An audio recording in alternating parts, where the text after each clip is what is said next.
Welcome back to our channels, Warriors. We are still growing. If you haven't had the man that created scrubs for those nurses, smash that subscribe button. Go ahead and have them smash it right now. First and foremost, let me give a shout out to the ones who blessed me on yesterday's live. Esquiel, the retired CEO, Harbor Aria, El Skid, 420 all day in Visa. Welcome home to your bro. And CA96. Thank you for that. Now, on to the newest Patreons. MC K Street Ripper, what up? Shout out to K Street, B-Town. Enzolu, Las Vegas Flights Live. Go check them out. Jesse, 71 Mastiff, Louise, Abuelita Irma, David, Craig, Richard, Gavino. If you have not already signed up for that Patreon, what are you waiting for? I'm posting stuff over there that you cannot see here, and you will get the first invitation to the live 20K party in downtown San Diego. This episode right here, man. Hector, what do those COs be doing working in the kitchen? How does that shift go? What does that job entail? All right, well, being a dining cop, a culinary cop is what it's called. It kind of, you're in between two shifts. You're in between graveyard shift, first watch, and the day shift, second watch, right? I say that to put it in perspective. The graveyard shift is from 10 p.m. to 6 a.m. The day shift is from 6 a.m. to 2 p.m. So your hours of working culinary are 4 a.m. to 12 p.m. There's only two shifts for culinary, the morning shift and the evening shift. And the evening shift is, of course, 12 p.m. to 8 p.m., right? Those 2 hours are offset and different from the rest of everybody else's. So the way it's gonna look before you take your ass to culinary is the first watch correctional officer that is tasked to go around the buildings and do the count on the yard is gonna go around the buildings. What the hell? Just did something. I don't know, that fucked it up. Computer be acting up. It's gonna go around the buildings and wake and have a list of who the kitchen workers are. Inmate kitchen workers. That's if they don't already be knowing, but still they're gonna go through the list just in case something changed. Hey man, you're gonna go wake up. You're gonna wake up the kitchen workers. They'll either be asleep, or if they're like a real OG or a good hard worker, they're gonna be up already by like 3 a.m. Man, I remember I was waking up this one white dude one time, man. I was banging on the fucking window. And this dude, I shined the flashlight, like not at his face, but at the ground in the cell. Motherfucker yelled at me. I'm up already. Get the fuck off my door. I'm like, well, get up then. Damn, rude ass vato. So early. Motherfucker, right? Woke up on the wrong side of the cell. 3 in the morning. Everybody's cranky. The chanate hasn't hit yet, right? Shout out to my homie. My homie got put in the book during the Pollard eras, right? Let me cover his name up. And I made a copy. It says, hard times create strong men. Shout out to the homie right there. I think he's a lieutenant now, man. I used to change this guy's diaper. Motherfucker was out of control. In a good way. But back to the fucking story. So now you call in coverage relief, right? Hey man, where am I working, Sarge? Culinary. Actually, tell you what, the watch sergeant will call your ass the day before, let's say you're coverage relief, and tell you you're working dining. So like, hey man, go to bed early. You're gonna wake up early. All right, cool. Leave you a voicemail. Hey, you're working culinary. All right, let's go with Bravo Culinary. We want to do Bravo. Let's go with level 4 killers. Charlie Yard Culinary, all right. First things first, you walk into the yard. That's a backstory, man. You guys got to be knowing the backstory. You walk into the yard at like 3:55 a.m., right? You fucking just hit 7-Eleven. You got your coffee. I used to buy the sushi from 7-Eleven. Don't do that. You sign in on the FALSA.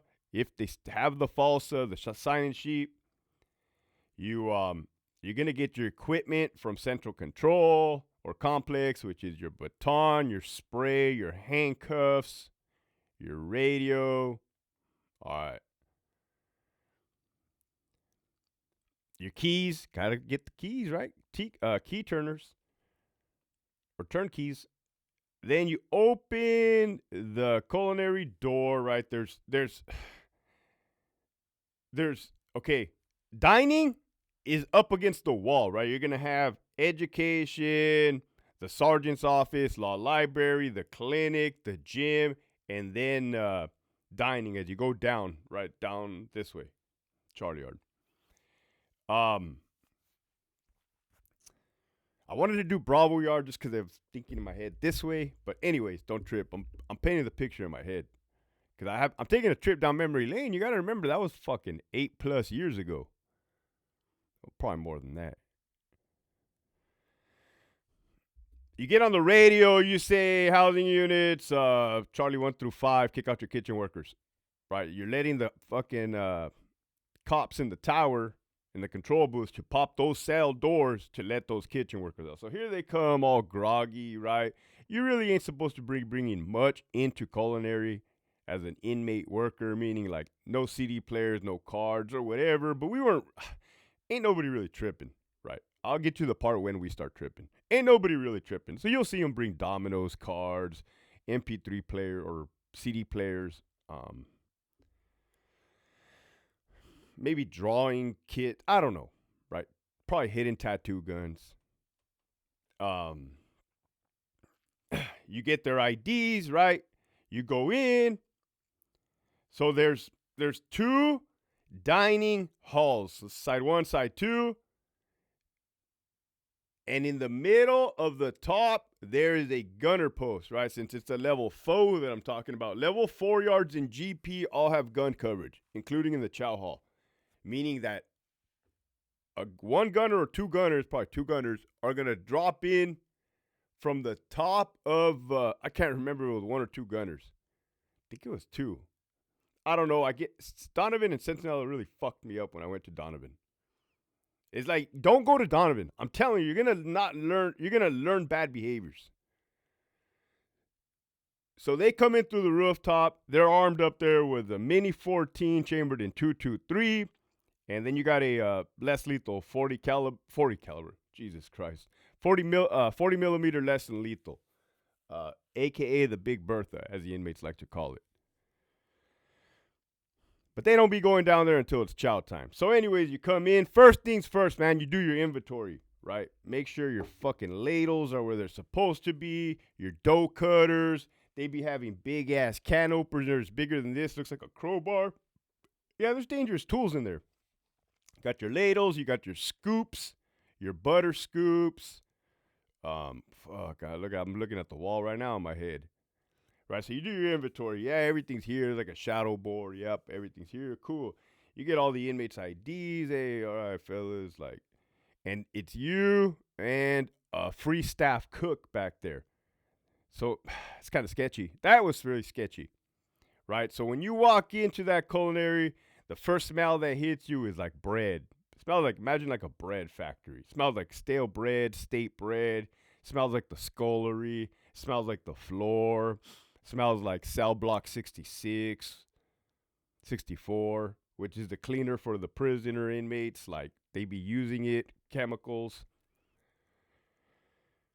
Then you start unlocking doors, right? The inmate, there'll be like a lead kitchen worker inmate. He'll be like, hey, can you open this door seal? Bam, bam, bam. You're kind of opening it. Kind of like everybody's fucking moving, right? Everybody's little worker bees. Yeah, you gotta pat down the inmates when they come in. Now, for the most part, the inmates already know what they're doing. Like, they know their job role. It's kind of like autopilot. The officer's just back there for the sake of fucking being back there.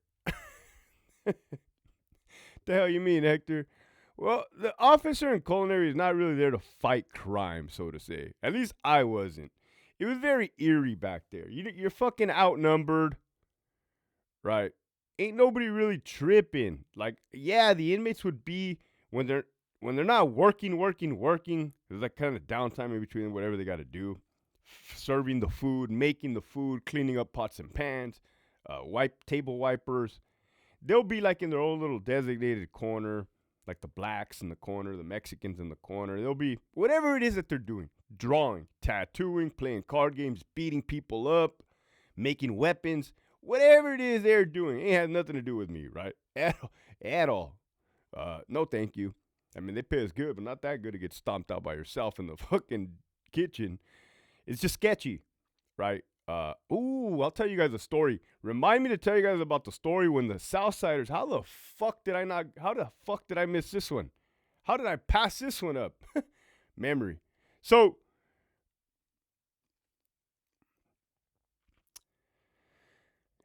there's a count, right? So the inmate count, whatever time it is, then you get their IDs, you line them up, you look, okay, everybody's here, you call in your county central control. So you got to make sure your tools are all there. Ain't nobody killing each other back there. Ain't nobody passing shit from the back to the front when the rest of the inmate population comes in to eat, right? Because they're going to come in to eat. This is the morning shift. You guys are we're opening up shop. Well, the inmates are opening up shop. So they cook their breakfast, right? They be making some bomb. There's perks to being an inmate kitchen worker. One of them being you get access to the fucking food. You get access to the oven, like the stovetop. You get access to metal if you want to be making weapons and be putting in that work and sending people to Brazil. You probably get access to dope and cell phones if you got a crooked CO, which that happened a lot. And you got a crooked cook, which that also happens a lot. Like, let's just keep it real and what the fuck is cracking up in that motherfucker, right? But like me, I was always like at that time hungover, just shut the door in the office and just post up, man. Turn off the lights and just fucking wake me up when they're done eating, right? Like, fuck, man. But then you got to go up in the back dock where they throw the trash, right? They be watching it, make sure they're not saving the tomato can, big ass tomato can lids. You could fold that over, make good slicing weapons. Just all kinds of metal back there. It's all kinds of food back there. All kinds of killers back there. I didn't like culinary. I didn't like it, right? But I did like the hours. Because you could get off at 12 p.m. and go pay your bills, right, during the day. Motherfucking everybody else is at work. You can go run errands and do what you got to do. Lots of times I went straight to the beach from working culinary, go to Mission Beach, post up. At this time I was trying to get right in the head. You lay out a fucking towel, read a good book, right, listen to some good tunes. Anyhow, back to some good fucking stories. So then when the time comes to like go back to the pad for the inmates, they, like I said, man, they clean up. Everything's fucking autopilot.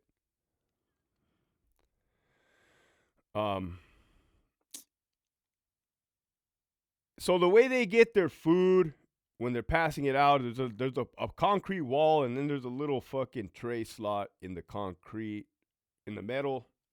That way they don't be like giving their homies extra pork chops like the movie Blood In, Blood Out. Anyhow, they got their systems down. But they're not, just the way, same way they're not supposed to take anything into the chow hall. Technically, by the book, they're not supposed to take anything out of the chow hall, like no excess state food and stuff like that. Well, Hector, wait a minute. You said they had access to food, the inmate food, or back there in the stove.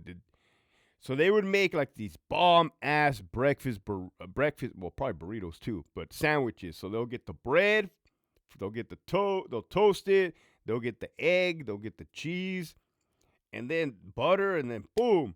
They would tell me like, hey, CO, you want me to make you one? And like I said, if I was hungover, I'll be like, yeah, fuck it, right? And I'll be watching them just in case I don't want them to spit on my food. I don't know if they would or they wouldn't. I don't care. I would just used to watch, right? Boom. And then, yeah, I used to smash those motherfuckers. Not all the time, but like I probably ate like total of one or two in my career. Then at a real prison, you get on the radio, you say yard staff gonna be kicking out kitchen workers, 49 in the dining. That means that the officers on the yard are gonna come and assist you in patting inmates down. Like I said, they're not supposed to take anything out, but we weren't really tripping as far as they'll get like a brown sack paper bag filled up with the excess food from inside. It's one of the perks, whatever it may be, man. Right, so it's just they'll be getting like a trash bag, a small trash bag. Like imagine a small trash bag for your toilet at the pad for your restroom, trash bin, and then they'll just fill it up with all kinds of whatever the fuck they're filling it up with, rice, beans, whatever they got in there. Tie it off, so it looks like kind of looks funny, like a little pouch of food, right? Like a little thingy.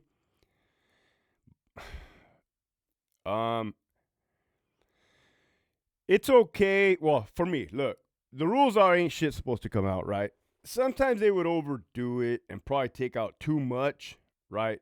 But if everything was cool and normal and they weren't attacking staff members at the time, yeah, one bag ain't nobody really tripping. Ice. I'll tell you 2 stories right now. Now that you got the whole entire backstory you'd be knowing.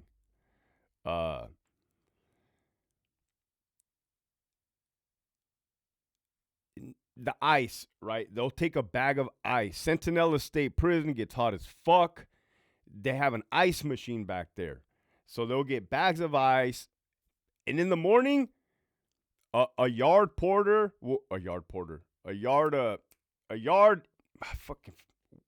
man, my head, it's too goddamn early. An inmate that works on the yard crew will go around and get fucking ice, or a porter from the building, and take the ice to the CO so they could put it in an igloo thingy, right? Since we didn't have refrigerators to keep their fucking food cold. I just threw that in there. Anyhow, somebody said one time that they be hiding knives in the ice, the bags of ice, because it looks like it's clear, but the weapons are in the bottom of the ice. And I remember that, right? It was like an inmate that said it when he was debriefing or something. All right. Now, the only time we were going to trip is if you got a new captain on the yard or a new lieutenant, and he's like, hey, I don't want shit coming out of my chow hall. All right, sir. Got you, LT. Got you, captain. Then they fucking tell the inmates, hey, man, you can't take nothing out. What the fuck? Why you guys tripping all of a sudden? Like, hey, man, it's just coming above me. I don't know, man. Right, that was one time. If a new captain or wanted to assert their dominance and say, hey, ain't shit coming out. Another time is if there was staff assaults or fucking all, they were going nuts with it, right? Then we just break them down. Hey, you ain't taking shit out. But they would kind of know at that point. Good. 2 fucking good stories. Centinela State Prison, Alpha Yard, Level 3 General Population. There was a kitchen officer, a culinary officer. He was a regular. This was third watch. So this was between from 12 p.m. to 8 p.m. And then you got that count time. You got count time at like 5 p.m., 1700 hours. This cop was pretty good. He's probably a sergeant or a lieutenant now somewhere. And he'll remember this if he's listening, of course. He was pretty good from what I gathered. Like, right? I mean, I don't know the dude. But he was pretty good at what he did as far as he knew which gangs were which. He knew what heavy hitters were which.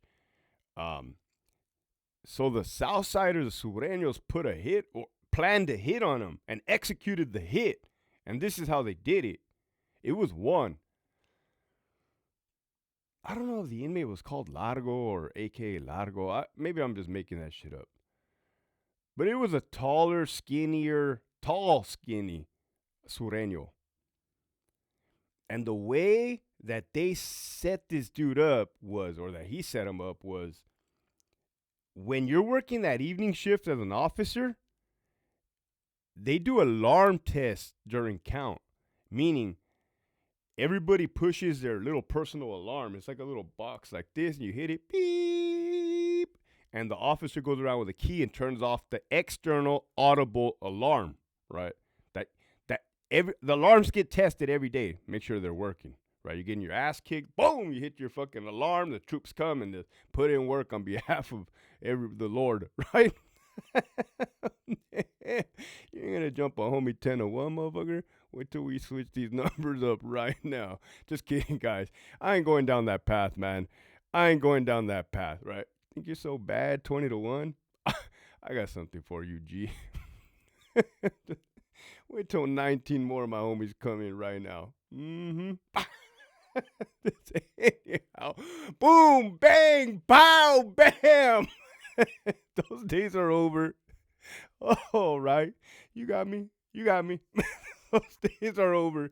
Anyhow, alarm testing, fucking Alpha Yard, probably 2011, 12. The officer on the yard going around will go in front of dining, and as the inside culinary cop, you guys look at each other and get a visual. You get a visual of each other to make sure you're not hogtied in the back with an apple in your mouth and a fucking you know what, right? Taking hostage back there. So once they got a visual, they'll hit the alarm. Beep. Cool, right? The outside cop is checking in with the inside cop and making sure that he ain't, like I said, getting fucked up back there since you're outnumbered. Well, you're outnumbered everywhere, but it's just all bad back there. Well, since that one skinny, tall Sureño knew that it was going to be alarm testing, this is what he did. The officer was hanging out inside his office. There's a little office in there with a desk, and you could shut the door. I think the door locks from the inside, so you can't open it from the outside unless you got the key. But it's automatically locked on the outside.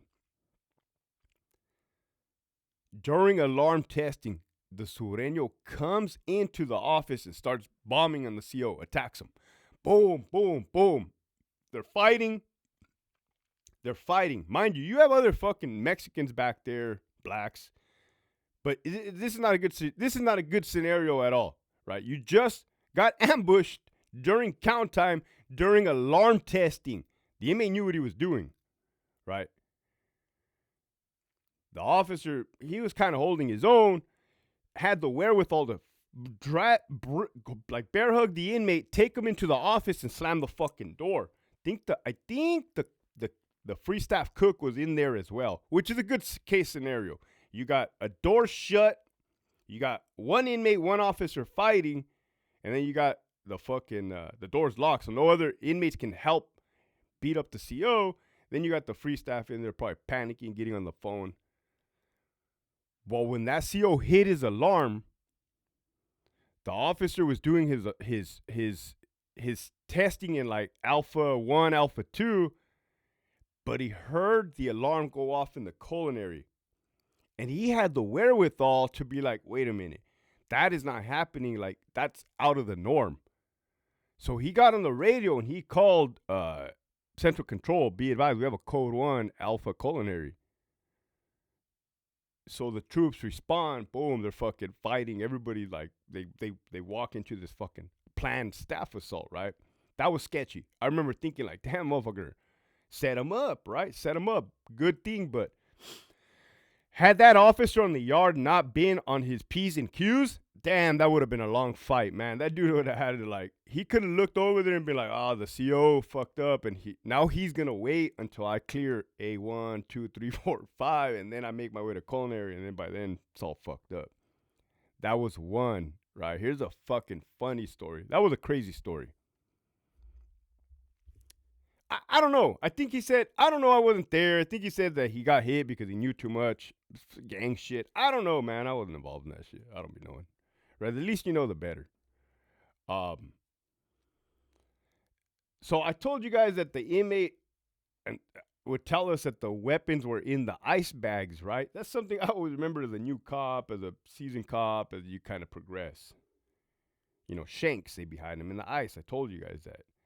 So when you grab the ice, you're looking at a bag of ice. You don't really realize that there's a fucking weapon in there because to you it looks clear in a way. Fast forward to when I was the public information officer, PIO at Richard J. Donovan Correctional Facility, working for that one warden that was a dictator, and that female chief deputy warden who was the biggest snake in the whole entire world, who has now been promoted to headquarters. Right, that time frame. You have a good captain there, right? I just seen a picture of him at a football game yesterday. I like the guy. Apparently, he's doing AW now. Great fucking Marine. He used to work at Centinela State Prison. The only dude that did not sell his fucking soul, right? Him and like a just handful of other people, less than a handful of other people. Oh, and it cost him. Oh, it cost him, right? For doing the right thing. So this was Bravo Yard GP Donovan. Bravo Yard GP Donovan level 3. They come to find out that they're missing sheet pans. That they're missing sheet pans in the kitchen. That's not a good thing, man. They be making weapons out of the sheet pans.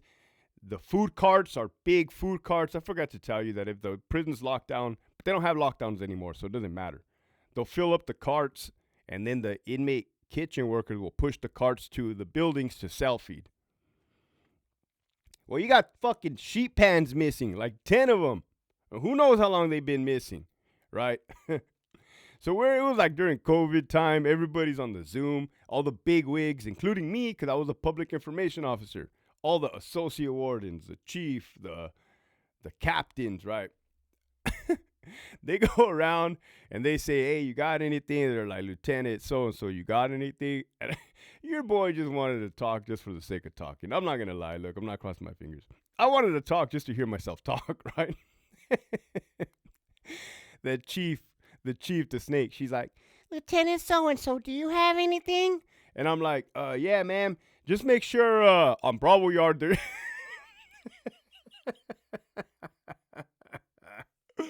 Just make sure on Bravo Yard they're checking the ice bags, right? They be hiding the weapons in the ice bags.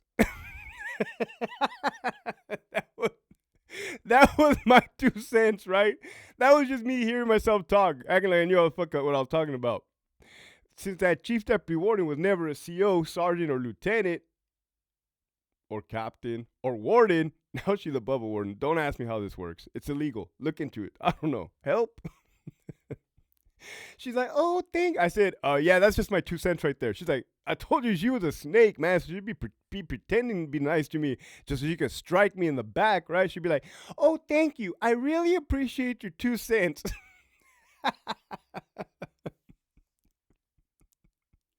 So that one cool fucking captain, the one from Salinas Valley, like rolled his fucking eyes, right? Rolled his eyes. He knew what I was doing. He used to be the public information officer, so he's fucking. So by the time it goes back to him, that snake who didn't like that captain either, she was a fucking snake. She's like, yeah, and remember to check the ice packs. The thing about this chief is that, like, if she caught on to something that she didn't know, she would just run with it, right? So probably for the whole entire month, this bitch is probably like, hey, guys, make sure you're checking the ice bags because they hide weapons in there. The fuck? So we're all kicking it back on the yard, right? And it's like the captain and all my homies that are all lieutenants, we're posted up laughing, right? And then I said, yeah, Cap, make sure you be checking that ice. He's like, this fucking guy right here. Everybody was like, what happened? Because they weren't on the morning meeting. They didn't have access to it. You know what I mean? It was only the administrators. And he's like, this motherfucker right here is like, make sure you check the ice bags. He's like, and you know how that chief is, fucking idiot? Like, oh, fuck, everybody started laughing, right? Man, 30 minutes of talking about the culinary. I'll never talk about the culinary again. The message for today is, hey, what the hell? The message for today is, hey, man, sometimes you're in an important role, right? And you just want to hear yourself talk and make you know what you're talking about, man. Just throw it out there, right? Closed mouths don't get fed. Keep pushing forward.